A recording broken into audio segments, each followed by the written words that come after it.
Welcome to our channel. నేను మీ Laxman.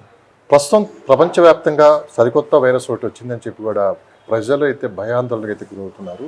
So చైనాలో మరో కొత్త వైరస్ అని చెప్పి కూడా ఈ మధ్యకాలంలో ఏ న్యూస్ ఛానల్లో పెట్టినా కానీ ఒకటే ఒక హడావడి అయితే జరుగుతుంది. సో ఆ వైరస్ పేరు వచ్చేసి హెచ్ఎంపివి వైరస్ అని చెప్పి కూడా అంటున్నారు. అంటే ఇది కరోనా వెరీ డేంజర్ అని చెప్పడం కూడా జరుగుతుంది. సో కరోనా టైంలో ప్రజలు ఎన్ని ఇబ్బందులు పడ్డారో, ఆ వైరస్ వల్ల ఎంతమంది చనిపోయారో మనం ప్రత్యక్షంగా చూశారు. కానీ అంతకన్నా భయంకరమైన వైరస్ వచ్చిందని చెప్పుకుంటే సోషల్ మీడియా కావచ్చు, మెయిన్ స్ట్రీమ్ మీడియా కావచ్చు, పెద్ద ఎత్తున ఒక చర్చ అయితే నడుస్తుంది. కానీ కరోనా టైంలో కొన్ని లక్షల మంది ప్రాణాలు కాపాడిన Gandhi superintendent X doctor Rajarao గారు మనతో పట్టున్నారు. నిజంగానే ఈ వైరస్ అంత ప్రమాదమా? అంటే మనకి మీడియాలో వస్తున్నంత వదంతులా, లేకుంటే ఈ వైరస్ వల్ల ప్రమాదం ఏ స్థాయిలో ఉంది ఆయన అడిగి తెలుసుకునే ప్రయత్నం చేద్దాం. సార్ నమస్తే. నమస్తే సార్, ముందుగా మాకు టైం కేటాయించినందుకు ధన్యవాదాలు సార్. మీకు అంటే మీరు కరోనా టైంలో కొన్ని లక్షల మంది ప్రాణాలు అయితే ఒక మంచి గైడ్లైన్స్ తోటి, మంచి ట్రీట్మెంట్ తోటి ప్రాణాలు అయితే కాపాడారు. ఇప్పుడు ప్రజలు హెచ్ఎంపివి వైరస్ అని చెప్పి కొత్త వైరస్ వచ్చిందని చెప్పి భయాందోళన గురవుతున్నారు. ఈ సందర్భంగా ఈ వైరస్ గురించి మీరు ఏం చెప్తారు సార్? అంటే బేసిక్గా ఈ వైరస్ చైనాలో ఉంది అని మనకి వార్తలు వచ్చినాయి. కాకపోతే దీన్ని WHO కానీ లేకపోతే వేరే అధికారికంగా ధృవీకరించలేదు. అటువంటి వైరస్ ఇప్పటివరకు అయితే మన దేశంలో ప్రవేశించలేదు. ఈ వైరస్ చూసుకుంటే మామూలుగా ఇది అన్ని రకాల రెస్పిరేటరీ వైరస్ లాగానే ఇది ఒక వైరస్. సో దీని లక్షణాలు ఇట్లా మనకి నార్మల్గా మనం చూస్తుంటాము, ఫ్లూ లాంటి లక్షణాలు. అంటే రెస్పిరేటరీ వైరసెస్ తీసుకుంటే చాలా రకాల రెస్పిరేటరీ వైరసెస్ ఉంటాయి. మనకి తీసుకుంటే ఇన్ఫ్లుయెంజా వైరస్ అని, తర్వాత రెస్పిరేటరీ సిన్సిషియల్ వైరస్ అని, పారా ఇన్ఫ్లుయెంజా వైరస్ అని, rhino virus, adeno virus, corona virus, ఇట్లా రకరకాల వైరస్లు ఉంటాయి. అందులో ఈ వైరస్ కూడా మనకు ఒక రకమైన వైరస్, రెస్పిరేటరీ వైరస్. సో దీంట్లో దగ్గు, జలుబు రావటము, సోర్ థ్రోట్ రావటము, కొంచెం కాఫ్ రావటము, దాని తర్వాత అది మరీ సివియర్గా ఉంటే న్యూమోనియాగా కన్వర్ట్ కావటము, ఇటువంటి లక్షణాలు ఉండేలాగా ఉంది. కానీ బట్ దీని తీవ్రత కానీ లేకపోతే ఇది మరణానికి దారి తీయటం కానీ ఇటువంటి లక్షణాలు ఈ వైరస్కి పెద్దగా లేవు. కానీ చైనా గతంలో కరోనా వైరస్ టైంలో కూడా కొన్ని నిజాలు దాచిపెట్టింది. దాని ప్రభావమే ప్రపంచవ్యాప్తంగా అందరిపై ప్రభావం పడింది. కానీ అంతకన్నా దారుణమైన నిజాన్ని అయితే దాచిపెట్టింది ఈసారని చెప్పి కూడా పెద్ద ఎత్తున మనకి వార్తలు అయితే బయటకు వస్తున్నాయి. ఎంతవరకు నిజం? అంటే ఈ వైరస్ గురించి ఇంత భయాందోళన పడాల్సిన అవసరం లేదు. కాకపోతే కామన్గానే ఈ సీజన్లో, వింటర్ సీజన్లో మనకి ఇప్పుడు చెప్పిన అన్ని రకాల రెస్పిరేటరీ వైరసెస్ ఎక్కువగా ప్రబలే అవకాశం ఉంటుంది. కాబట్టి కేసులు మనకి పెరిగే అవకాశం ఉంటుంది. ఈ రెస్పిరేటరీ వైరస్ కేసులు ఇప్పుడు పెరిగే అవకాశం ఉంటుంది ఈ సీజన్లో. ఈ వింటర్ సీజన్ కానీ స్ప్రింగ్ సీజన్ కానీ మనకి ఈ రెస్పిరేటరీ వైరసెస్కి ప్రధానంగా చాలా అనుకూలమైన వాతావరణం. కాబట్టి ఈ వైరస్ ఎక్కువ వృద్ధి చెంది ఎక్కువ కేసులు నమోదయ్యే అవకాశం ఉంటుంది. కానీ భయాందోళన చెందే అవకాశం అయితే లేదు. ఆ వైరస్ మన కంట్రీకి వచ్చే అవకాశం లేదు. ఒకవేళ ఆ వైరస్ వచ్చినా కూడా భయపడే అవకాశం లేదు. కాకపోతే మనకి ఇప్పుడు ఆ ఒక్క వైరసే కాదు, ఈ వింటర్ సీజన్లో చాలా రకాల రెస్పిరేటరీ వైరసెస్ ఉంటాయి. కాబట్టి మనం అన్ని రకాల జాగ్రత్తలు పాటించడం మంచిది. దీన్ని దృష్టిలో పెట్టుకొని మన ministry of health, government of India నుంచి కానివ్వండి, తర్వాత మన దగ్గర మన హెల్త్ మినిస్టర్ గారు కానివ్వండి, డైరెక్టర్స్ కానివ్వండి, తర్వాత కమిషనర్ గారు కూడా అలర్ట్ జారీ చేయడం జరిగింది. అంటే అలర్ట్ అంటే మనము తీసుకోవాల్సిన జాగ్రత్తలు కానివ్వండి, లేకపోతే మనం భయపడకుండా ఉండటం కానివ్వండి, ఇవన్నీ కూడా జారీ చేయటం జరిగింది. ఇదే కాకుండా గవర్నమెంట్ పరంగా కానివ్వండి, మామూలుగా ఈ విజిలెన్స్ అనేది కంటిన్యూస్గా ఉంటుంది. సో ఈ విజిలెన్స్లో భాగంగానే మనకి ఈ కొత్త వైరస్, ఇదే వైరస్ కాదు, కొత్త వైరస్లు కూడా ప్రవేశించినట్టు ఇప్పటివరకు ఏ రకమైన దాఖలాలు అయితే లేవు.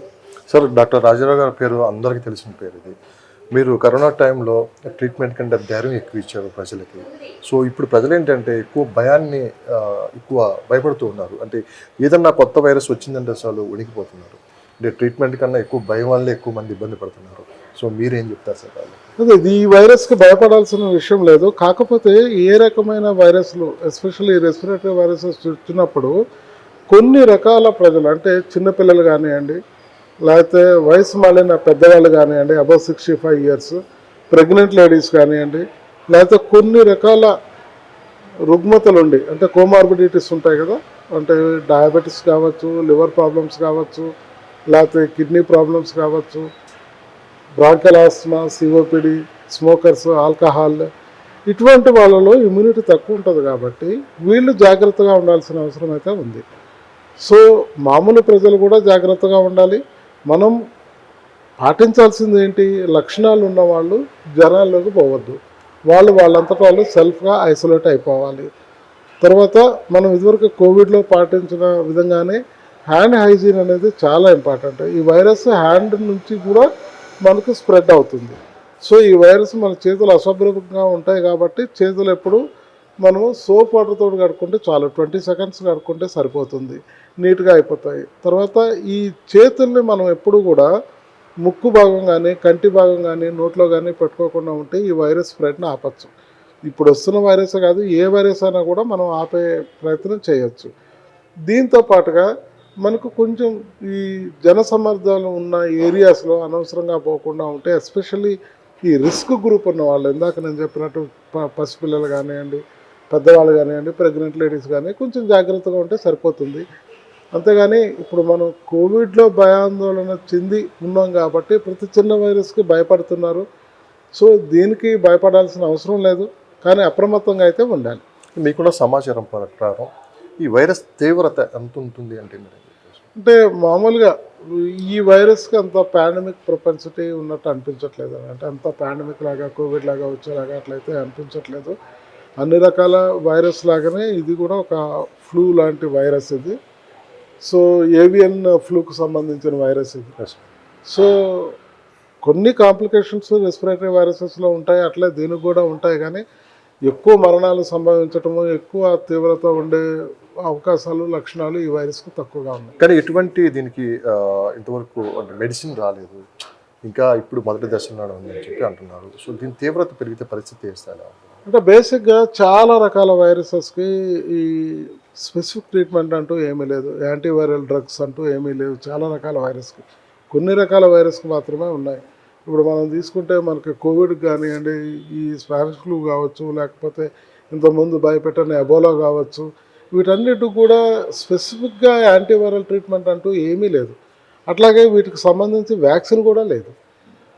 Only thing is supportive treatment అన్నట్టు. సపోర్టివ్ ట్రీట్మెంట్ అంటే బేసిక్గా ఎవరైనా కానీ ఏ వైరల్ జ్వరం వచ్చినా కూడా ఎడిక్వేట్ బెడ్ రెస్ట్ తీసుకోవటం ఒకటి, హైడ్రేషన్ అంటే సరిపడా నీళ్లు తాగటము, తర్వాత సరిపడా నిద్రపోవటము, తర్వాత బ్యాలెన్స్డ్ డైట్ తీసుకోవటము, వీటి నుంచే 50% ఆఫ్ ద వైరల్ ఫీవర్స్ మనకి ఇవి కంట్రోల్లో ఉంటాయి. దీంతో పాటుగా డాక్టర్ సలహా మేరకు దానికి సంబంధించిన ఈ పారాసెటమాల్ లాంటి కానివ్వండి, ఇటువంటి మెడిసిన్స్ తీసుకుంటే ఉపశమనం కలుగుతుంది. కొన్ని రకాల వైరల్ ఫీవర్స్లో సెకండరీ బ్యాక్టీరియల్ ఇన్ఫెక్షన్ అంటాము, అంటే వాటైటిస్ మీడియా అంటాము, అంటే చెవిలో ఇన్ఫెక్షన్ రావటము, లేకపోతే న్యూమోనియా అంటాము, లంగ్స్లో ఇన్ఫెక్షన్ రావటము, ఇవన్నీ కూడా అంటే ఇమ్యూనిటీ తగ్గటం వల్ల ఈ సెకండరీ బ్యాక్టీరియల్ ఇన్ఫెక్షన్స్ వచ్చి అటువంటి కండిషన్లో మాత్రం డాక్టర్ సలహా మేరకు యాంటీబయాటిక్స్ వాడాలి. లేకపోతే ఈ వైరల్ ఫీవర్స్లో అనవసరంగా యాంటీబయాటిక్స్ వాడద్దు. సెల్ఫ్ మెడికేషన్ అసలు పనికిరాదు.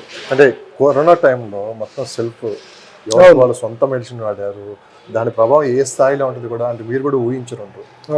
డాక్టర్ ప్రిస్క్రిప్షన్ లేకుండా చాలా మంది సొంత నిర్ణయాలతో ముందుకు, దానివల్ల ఏంటి సార్ నష్టమా లాభమా? దానివల్ల చాలా నష్టం జరుగుతుంది. ఒకటి ఏంటంటే యాంటీమైక్రోబియల్ రెసిస్టెన్స్ అంటాము. ఇప్పుడు మనం ప్రపంచాన్ని పట్టి పీడిస్తున్న ప్రాబ్లం ఏంటంటే యాంటీమైక్రోబియల్ రెసిస్టెన్స్. అంటే ఈ యాంటీబయాటిక్స్ అనవసరంగా వాడటము, లేకపోతే అవసరం లేకపోయినా, లేకపోతే అవసరం ఉన్న వాళ్ళలో కూడా సరిగ్గా వాడకపోవటము, వాడిన సరైన డోసులో వాడకపోవటము, ఇటువంటి అనవసరంగా యాంటీబయాటిక్స్ వాడటం వల్ల ఈ యాంటీమైక్రోబియల్ రెసిస్టెన్స్ అని వస్తుంది. అంటే ఏమవుతుందంటే ఆ యాంటీబయాటిక్స్ మళ్ళీ మనకు పనిచేయకుండా పోతాయి. ఆ యాంటీబయాటిక్ రెసిస్టెన్స్ ఆర్గానిజమ్స్ డెవలప్ అవుతాయి. ఇప్పుడు మనకి రోజుకు ఒక కొత్త ఆర్గానిజం పుట్టుకొస్తుంది, కానీ కొత్త యాంటీబయాటిక్స్ అయితే మనకు రావట్లేదు. ఇప్పుడున్న యాంటీబయాటిక్స్నే మనం జాగ్రత్తగా చూసుకోకపోతే ఫ్యూచర్లో ఈ యాంటీబయాటిక్స్ పని రాకుండా పోతే ఈ ఇన్ఫెక్షన్స్ వచ్చిన వాళ్ళు మల్టీ ఆర్గాన్ ఫెయిల్యూర్లోకి పోయి చనిపోయే అవకాశాలు ఎక్కువగా ఉంటాయి. కాబట్టి యాంటీబయాటిక్స్ని విచ్చలవిడిగా వాడటం వల్ల యాంటీమైక్రోబియల్ రెసిస్టెన్స్ వస్తుంది. అది మనకు కోవిడ్లో ఇష్టం వచ్చినట్టు వాళ్ళంతటా వాళ్ళే యాంటీబయాటిక్స్ వేసుకోవటము. ఇది కాక అప్పట్లో ఇష్టం వచ్చినట్టు స్టీరాయిడ్స్ కూడా వాడారు. ఈ స్టీరాయిడ్స్ వాడటం వల్లనే మనకి ఈ బ్లాక్ ఫంగస్ మ్యూకార్మైకోసిస్ అంటాం. ఈ బ్లాక్ ఫంగస్ ఎఫెక్ట్ అయ్యి అదొక వేవ్ లాగా వచ్చింది. ఆల్మోస్ట్ అప్పట్లో గాంధీలోనే 4,000 మంది కేసులు జస్ట్ బ్లాక్ ఫంగస్ తోటి అడ్మిట్ అయ్యారు. అందులో కనీసం ఒక 1,150 మందికి మేజర్ సర్జరీస్ చేయాల్సి వచ్చింది. అంటే జా తీసేయటము, లేకపోతే కళ్ళు పీకేయటము, ఇటువంటి సర్జరీస్. ఇవన్నీ కూడా వాళ్ళ ఇష్టం వచ్చినట్టు మెడిసిన్స్ వాడటం వల్ల, స్టీరాయిడ్స్ వాడటం వల్ల వచ్చిన అనర్థం. కాబట్టి డాక్టర్ ప్రిస్క్రిప్షన్ లేకుండా మీ అంతటా మీరు యాంటీబయాటిక్స్ కానివ్వండి, స్టీరాయిడ్స్ కానివ్వండి, పెయిన్ కిల్లర్స్ కానీ వాడటం మంచిది కాదు, వాడద్దు. కానీ ఇదంతా దీనికి ప్రధాన కారణం సోషల్ మీడియా వల్ల ఎంత మేలు జరుగుతుంది అంతే అంతకు మించి కీడు కూడా ఎక్కువ జరుగుతుంది. అంటే కోవిడ్ టైంలో చాలా వరకు ఇప్పుడు మీరు చెప్పినట్లు సొంత డెసిషన్ తీసుకొని ఆ వీడియోస్ చూసి చాలామంది ఏంటంటే తెలిసి తెలియక చాలా తప్పులు చేసి తర్వాత ఇబ్బందులు పడుతున్నారు. సార్ దీని ప్రభావం ఎంతవరకు ఉంది? ఈ సోషల్ మీడియాలో వచ్చి వదంతులుగా తీసుకోవచ్చా, లేదు కొంత ఇన్ఫర్మేషన్గా తీసుకొని డాక్టర్ని కలిసి ఒక సలహా తీసుకోవడం మంచిది? అంటే కొన్ని ఇన్ఫర్మేషన్ ఇవ్వటంలో తప్పలేదు, కానీ భయాందోళన గురి చేయటం, అక్కడ గుట్టలుగా సవాలు ఉన్నాయని, లేకపోతే సవాలు వేరుకొని పోతున్నాయి, అక్కడ హాస్పిటల్ రద్దీ ఉందని, హాస్పిటల్ పట్టట్లేదని, ఇవన్నీ కూడా ఈ సోషల్ మీడియాలో ప్రజల్ని భయాందోళన కలుగజేసాయే. కానీ రియలిస్టిక్గా మనం సూచనలు ఇవ్వగలగాలి. అంటే వాళ్ళలో ఉన్న భయాందోళన పోగొట్టగలగాలి. అట్ ద సేమ్ టైం వాళ్ళని ఎడ్యుకేట్ చేయాలి. వాళ్ళు భయపడకుండా అప్రమత్తంగా ఉండేలాగా వాళ్ళని తయారు చేయాలి. కానీ ఇట్లా భయపెట్టడంలో అర్థం లేదండి. ఓకే సార్, మీరు అంటే ఎక్కువ వైరస్లు చైనా నుంచే పుడుతున్నాయి. ఏంటి సార్ అసలు అక్కడ తీసుకున్న ఫుడ్ వల్లనా, లేకుంటే చైనాలో కూడా టెక్నాలజీ పరంగా ముందుంది, అన్ని విషయాల్లో ముందుంది, కానీ ఎందుకు ఈ వైరస్ల విషయంలో మనకు వాళ్ళు వెనకబడి ఉన్నారు? ప్రపంచాన్ని భయపెడుతుంది ఈరోజు చైనా. అంటే ఒక కంట్రీ అని కాదు, కానీ బేసిక్గా వైరల్ డిసీజెస్ కానీ వైరస్లు పెరగడానికి కారణము ఆ భౌగోళిక పరిస్థితులు ఉంటాయి. వాళ్ళు తీసుకునే ఆహారం మీద కూడా ఆధారపడి ఉంటుంది. దాని తర్వాత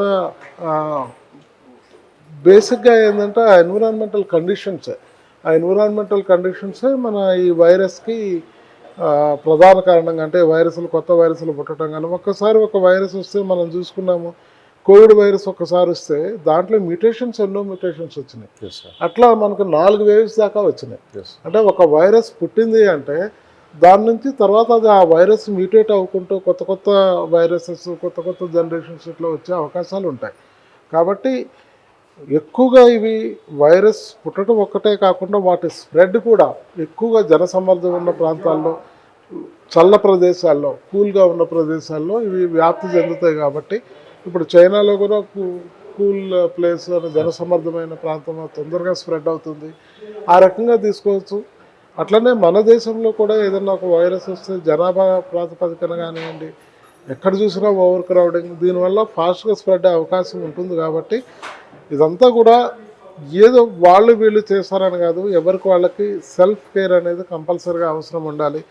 ఇప్పుడు వీళ్ళు ఎక్స్పోజ్ అవుతున్న వాళ్ళు యంగ్ వాళ్ళు అవుతుండొచ్చు, వాళ్ళు మామూలుగా బయట తిరుగుతారు, వాళ్ళకి ఏమైనా ఇన్ఫెక్షన్స్ వస్తే వాళ్ళ ఇంటికి వస్తే వాళ్ళ ఇంట్లో చిన్నపిల్లలు ఉండొచ్చు, వాళ్ళ ఇంట్లో పెద్దవాళ్ళు ఉండొచ్చు, వాళ్ళకి అంటించిన వాళ్ళు అవుతారు. అంటే ఎవరైనా కానీ సిమ్టమ్స్ ఉన్నారు అంటే మాత్రం వాళ్ళంతటా వాళ్ళు ఐసోలేట్ అయిపోవాలి, అనవసరంగా బయట తిరగద్దు. ఒకవేళ సిమ్టమ్స్ ఉంటే మాత్రం మాస్క్ పెట్టుకోవటం డెఫినెట్గా ఇంట్లో వాళ్ళని సేవ్ చేయడం అవుతుంది, బయట వాళ్ళని కూడా సేవ్ చేసినట్టు అవుతుంది. ఈ రకంగా మనం కొంచెం జాగ్రత్తలు తీసుకుంటే ఎటువంటి వైరస్ వచ్చినా కానీ ఎదుర్కోవచ్చు. సార్, ప్రస్తుత పరిస్థితుల్లో ఇప్పుడు మీకు సమాచారం ప్రకారం ఇప్పుడు జరుగుతున్న వార్తల స్ప్రెడ్లో భాగంగా భయపడాలా, లేకుంటే మనం కాస్త అంటే మరీ రాదు అనేది ఒక అజాగ్రత్త కూడా అనవచ్చు. సో ఇప్పటి నుంచి ఎలాంటి జాగ్రత్తలు తీసుకోవాలి? అంటే ఆ రోజుల్లో మీరు కోవిడ్ టైంలో ఫస్ట్ అది అంటే అంత పెద్ద మన క్రైసిస్ ఎదుర్కోవడం ఫస్ట్ టైం. ఇప్పుడు ప్రభుత్వం దగ్గర ఉన్న వ్యవస్థ కానీ, సో దీన్ని ఎంత రెడీగా ఉందంటే మీరు ఏం చెప్తారు సార్? అంటే బేసిక్గా వైరస్ని ఎదుర్కోవడానికి ప్రభుత్వాల కన్నా కానీ ప్రజలే ఎక్కువగా అప్రమత్తత. సార్, ఒక మంచి మాట అయితే ఇది అందరికీ భయపడటం అనేది కాదు, కానీ జాగ్రత్తగా అయితే డెఫినెట్గా ఉండాలండి. ఎవరో వచ్చి ఏదో చేస్తారో అట్లా కాదు కదా. మనం చేసే అనర్థమైన పనులకి వేరే వాళ్ళని బాధ్యతలు చేయటం కూడా మంచిది కాదు. ఇంత పబ్లిక్ ఉన్న మన దేశంలో ఎవరి జాగ్రత్తలు వాళ్ళు తీసుకోకుండా గవర్నమెంట్ తీసుకోవాల్సిన జాగ్రత్తలు గవర్నమెంట్ తీసుకుంటుంది. ఇప్పటికే అందరికీ కూడా మా అఫీషియల్స్ అందరికి కూడా గవర్నమెంట్ ఆదేశాలు జారీ చేయడం జరిగింది.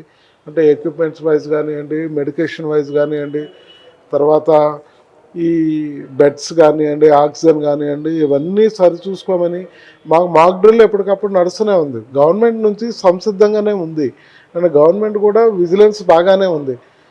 నేననేది ఏంటంటే ఎవరికి వాళ్ళు బాధ్యత లేకపోతే, ఎవరికి వాళ్ళు మనము జాగ్రత్త తీసుకోకపోతే ఇది డెఫినెట్గా మనకి స్ప్రెడ్ అయ్యే అవకాశాలు ఎక్కువగా ఉంటాయి. దీన్ని ఈ వైరస్ని మనం భయపడాల్సిన విషయం ఏమాత్రం లేదు, కానీ బట్ డెఫినెట్గా అప్రమత్తంగా ఉండాల్సిన విషయం ఉంది. మనం అప్రమత్తంగా ఉండకపోతే మాత్రం ఈ వైరస్ కాకపోయినా ఇంకొక వైరస్, ఎన్నో రకాల వైరసెస్ వస్తుంటాయి, మ్యూటేషన్స్ వస్తుంటాయి. ఇప్పుడు మనకు తెలిసిన వైరసెస్, ఇప్పుడు నేను ఒక 10 రెస్పిరేటరీ వైరసెస్ చెప్పాను. కొత్త వైరస్లు, కొత్త మ్యూటేషన్స్ రావని లేవు కదా. సో ఇన్ని రకాల వైరసెస్ ఇంత మన పబ్లిక్ డెన్సిటీ ఉన్న ఈ దేశంలో వ్యాప్తి చెందుతుందంటే డెఫినెట్గా పబ్లిక్ మీదనే ఎక్కువ బాధ్యత ఉంటుంది. గవర్నమెంట్ డెఫినెట్గా వీళ్ళు అప్రమత్తంగానే ఉన్నారు, కానీ ప్రజలు కూడా అప్రమత్తంగా ఉండాలని కోరుతున్నాను.